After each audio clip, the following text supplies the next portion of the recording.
mud, my bowstring got ruined and...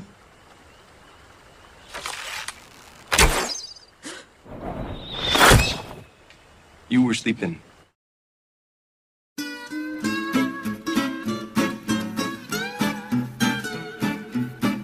Halo guys, kali ini RB Movie akan menceritakan film yang berjudul Prey 2022. Film ini menceritakan tentang seorang pejuang wanita dari suku Comanche Indian. Suatu hari di desa tersebut terjadi kejadian yang aneh. Anak itu pun menyelidiki kejadian itu, dan tidak disangka, desa mereka didatangi makhluk luar angkasa, dan dia akan berhadapan dengan eksistensi asing yang kemudian dijuluki predator. Apakah anak itu sanggup melawan predator? Dan langsung saja ke alur ceritanya.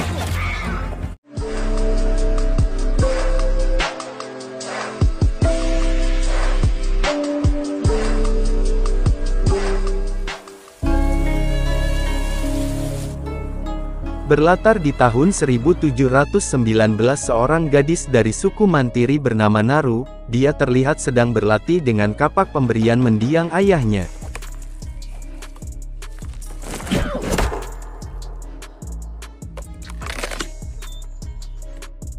Saat sedang berlatih, Naru dan anjingnya yang bernama Sari, melihat seekor rusa, jadi mereka pun bekerja sama untuk menangkapnya. Saat sedang berburu, mereka dikejutkan dengan suara yang cukup keras yang berasal dari atas langit.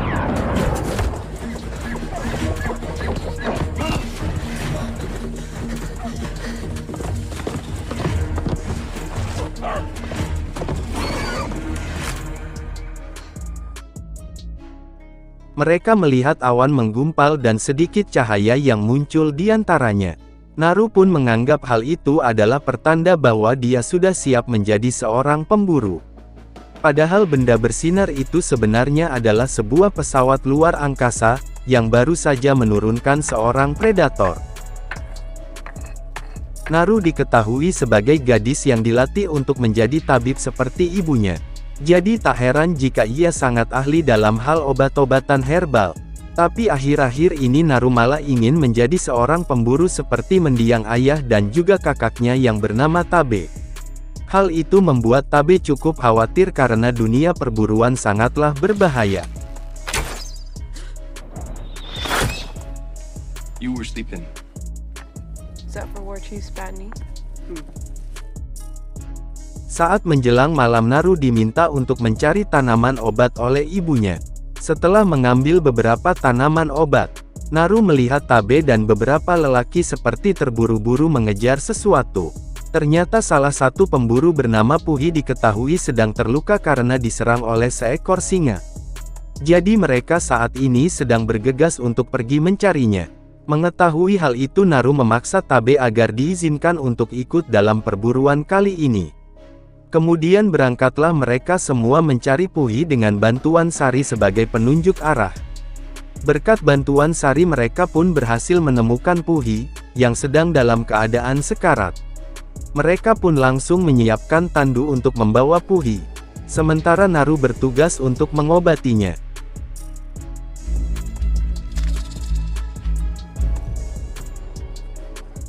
Saat dalam perjalanan pulang, Tabe memutuskan untuk berpisah dengan mereka, karena ia harus mencari singa yang sudah menyerang Puhi. Sepanjang perjalanan Naru terus memikirkan keselamatan Tabe, karena ia percaya kalau bukan singa yang menyerang Puhi, melainkan sesuatu yang jauh lebih berbahaya. Hal itu diperkuat dengan ditemukannya seekor ular yang sudah dikuliti di dekat lokasi tersebut. Di mana hal seperti ini tentu saja tidak mungkin dilakukan oleh seekor singa. Khawatir akan keselamatan Tabe, Naru pun nekat untuk pergi menyusulnya. Ia yang baru pertama kali berburu terlihat panik di tengah kegelapan. Namun Tabe dan salah satu temannya akhirnya berhasil menemukan Naru. Kemudian Naru meyakinkan Tabe kalau hewan yang menyerang Puhi bukanlah seekor singa. Namun Tabe tidak mempercayainya dan tetap akan berburu singa malam ini. Dan salah satu pemburu lainnya lalu bersiap di atas pohon sementara Tabe akan menyiapkan sesuatu untuk memancing kedatangan singa tersebut. Saat sedang menunggu di atas pohon tiba-tiba seekor singa datang, dan langsung menyerang pemburu yang ada di sana dengan mulut penuh darah. Singa itu pun berjalan perlahan dan mendekati Naru. Naru yang ketakutan tidak sadar telah mundur terlalu jauh, sampai ia pun jatuh dari pohon dan pingsan tak sadarkan diri. Beberapa kemudian Naru terbangun dan melihat sang ibu sedang membuatkan obat untuknya. Ibunya berkata kalau Naru pingsan saat berburu, jadi Tabe menggendongnya sampai ke rumah dan sekarang ia sudah kembali ke hutan untuk berburu singa. Beberapa saat setelah menunggu obat dari sang ibu, ia pun mendengar semua orang berteriak menyambut kedatangan Tabe yang datang membawa tubuh seekor singa dengan kepalanya yang terpenggal. Kepala suku dan para penduduk langsung bersorak bangga karena keberhasilan KB.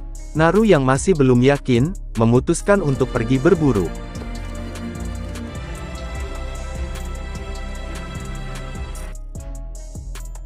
Scene berpindah ke predator yang sebenarnya. Predator itu bisa membuat dirinya tak terlihat, sehingga ia bisa dengan mudah membunuh mangsanya.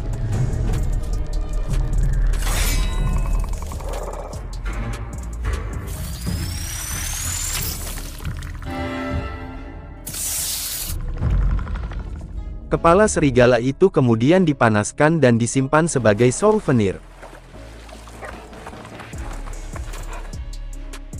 Kembali ke Naru, di tengah perjalanannya ia pun menemukan sekumpulan mayat bison yang sudah mati dan dikuliti. Hal itu membuat Naru semakin yakin kalau ada predator yang sudah melakukan semua ini. Setelah Naru pergi dari tempat itu, si predator menemukan jejak yang ditinggalkan Naru di dekat mayat bison. Dia pasaran dengan sosok Naru dan memutuskan untuk mengikuti jejaknya. Saat melanjutkan perjalanan, Naru tiba-tiba terjatuh di kawasan lumpur penghisap. Ia pun mencoba menggapai semak-semak agar ia bisa menarik diri keluar dari lumpur. Beberapa kali gagal tidak membuat Naru menyerah begitu saja, ia pun memanfaatkan lemparan terakhir dengan sangat baik, sehingga berhasil selamat dari lumpur penghisap. Karena tubuhnya dipenuhi lumpur, Naru memutuskan untuk membersihkan diri di sebuah sungai. Setelah membersihkan diri, Naru melihat seekor beruang yang sedang menghabisi mangsanya di tepi sungai tersebut. Perlahan ia pun menyiapkan anak panahnya dan bersiap memanasi beruang. Mayat beruang itu rencananya akan dijadikan bukti untuk ditunjukkan pada Tabe dan ibunya sebagai pertanda kalau Naru sudah layak menjadi seorang pemburu. Namun mana tali busur panahnya tiba-tiba rusak, sehingga si beruang itu pun mengetahui keberadaan Naru. Sari pun mencoba mengalihkan perhatian si beruang, agar Naru bisa pergi menyelamatkan diri. Karena kurangnya pengalaman berburu, keduanya pun malah berakhir sebagai mangsa. Naru yang pasrah memutuskan untuk masuk ke dalam perangkap ikan agar beruang itu tidak bisa menggigitnya. Dalam ketakutan, Naru melihat si beruang sedang bertarung dengan predator yang sosoknya tidak lihat.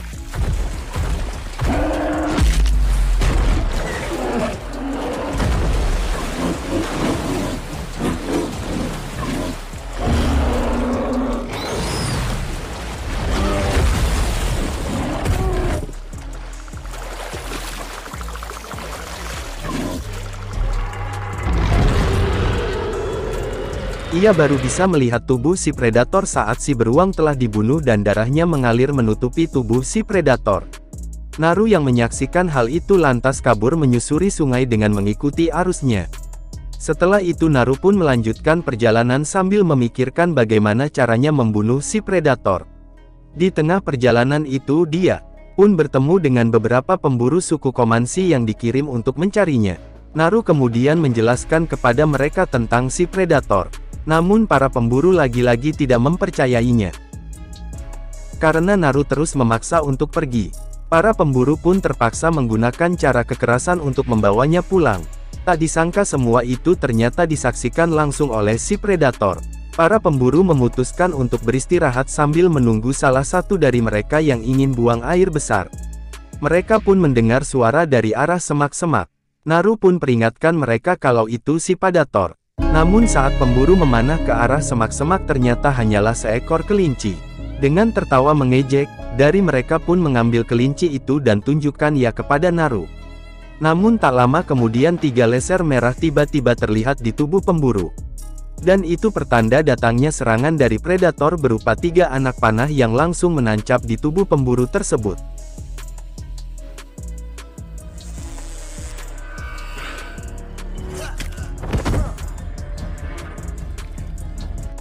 Karena mereka semua tidak bisa melihat tubuh si predator, para pemburu yang lain sangat kebingungan. Kemudian mereka sempat berhasil memanah tubuh si predator, sehingga separuh tubuhnya pun terlihat sosok predator, yang sudah membunuh banyak hewan seperti alien yang sangat mengerikan. Tubuhnya penuh dengan senjata yang digunakan untuk membunuh mangsa. Saat para pemburu sedang bertarung melawan predator, Naru pun memutuskan untuk kabur melarikan diri. Ia pun melewati perbatasan wilayah suku Kemansi dan tebakan yang dipasang oleh penduduk suku lain. Suku yang diisi oleh pendatang asal Prancis itu kemudian menemukan Naru dan membawanya ke tempat mereka. Saat malam tiba, Naru terbangun dalam keadaan sudah terkurung. Melihat mantel yang digunakan oleh pemimpin suku, Naru pun sadar kalau mereka ternyata adalah orang yang menguliti para bison. Jadi itu artinya selain si predator, para penduduk suku itu ternyata juga adalah orang-orang jahat. Setelah itu salah satu dari mereka pun mencoba berbicara dengan Naru, dan menanyakan apakah Naru mengetahui sesuatu tentang si predator. Namun Naru enggan menjawab pertanyaan mereka, sampai akhirnya ia melihat Sari dan Tabe juga menjadi tawanan mereka. Tubuh Tabe lalu disayat dan mereka berdua dijadikan umpan untuk memancing kedatangan si predator. Beberapa saat menunggu, si predator pun akhirnya datang, dan langsung membunuh beberapa pemburu. Tabe yang ketakutan kemudian berpikir kalau mereka berdua adalah target predator. Namun Naru mengatakan kalau si predator tidak mengincar umpan, di mana itu artinya si predator hanya akan membunuh orang-orang yang ia anggap sebagai ancaman. Sementara itu si predator pun terlihat berhasil ditangkap, berkat jebakan yang dibuat oleh para pemburu. Namun berkat semua senjatanya yang canggih, predator itu pun berhasil bebas, dan membunuh semua pemburu yang sudah menangkapnya.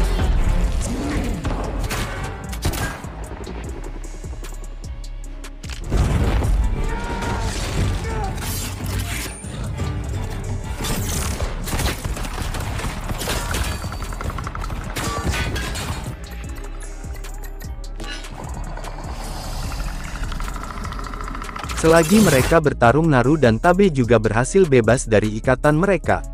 Saat itu, Tabe bergegas mengambil kuda sementara Naru bertugas menyelamatkan Sari. Setelah berhasil membebaskan Sari, seorang penduduk suku tiba-tiba datang dan meminta pertolongan Naru untuk mengobati kakinya. Sebagai imbalannya si penduduk itu akan memberikan pistol untuk Naru, dan mengajarkan Naru.